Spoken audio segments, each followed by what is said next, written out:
Et bonjour, bonsoir chers auditeurs, bienvenue dans notre calendrier de l'Avent que nous avons décidé cette année de vous offrir pour cette période qui va précéder les fêtes et qui va nous mener tranquillement vers Noël. Je suis Falsiparum.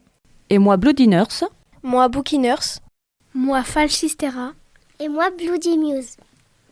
Bonjour les enfants, et donc chers auditeurs, vous avez pu voir que ça va être un enregistrement collaboratif avec les enfants du podcast Medicine City. Nous avons préparé une petite histoire en 25 journées qui vont être lues les unes après les autres par chacun d'entre nous. On va alterner, je vais commencer, puis ça va être Bloody Nurse, et puis ensuite Bookie Nurse, puis Falchistera, et enfin Bloody Muse, et jusque le 25 décembre jusqu'à Noël, donc nous allons vous égrener cette histoire qui, j'espère, vous plaira.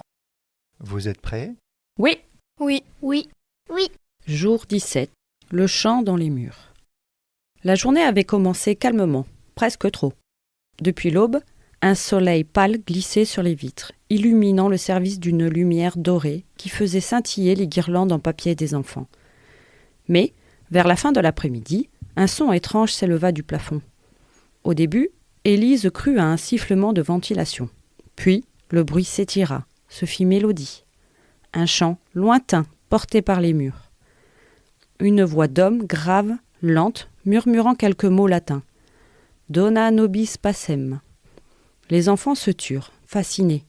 Les infirmières cessèrent de bouger, les yeux levés. Le son venait de partout et de nulle part, comme si le bâtiment lui-même chantait. Sophie, les bras croisés, chuchota.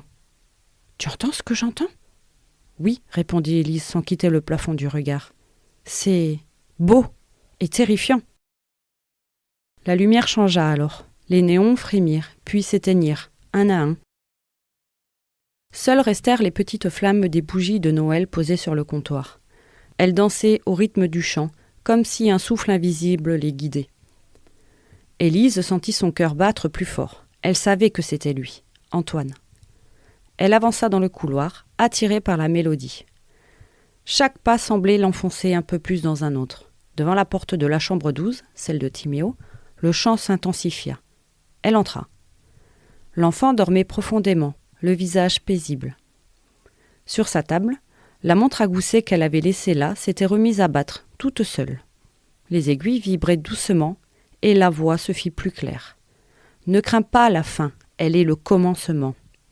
Élise eut l'impression que le temps s'était arrêté. La pièce tout entière respirait.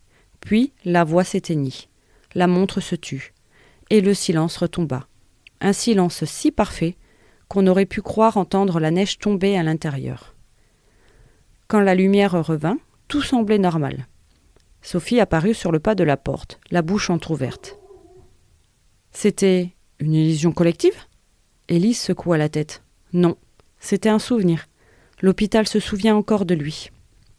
Sur la table, à côté de la montre, reposait une nouvelle carte dorée, fine comme une feuille d'or. 16e lumière demain. Les murs gardent la mémoire des chants qu'on leur confie. Élise la prit entre ses doigts. En la retournant, elle aperçut sur le verso une minuscule note de musique tracée à l'encre bleue, suivie d'une initiale A. Dehors, la nuit se levait. Et dans le lointain, très faiblement, les montagnes semblaient fredonner la même prière. « Dona nobis pacem » « Donne-nous la paix ».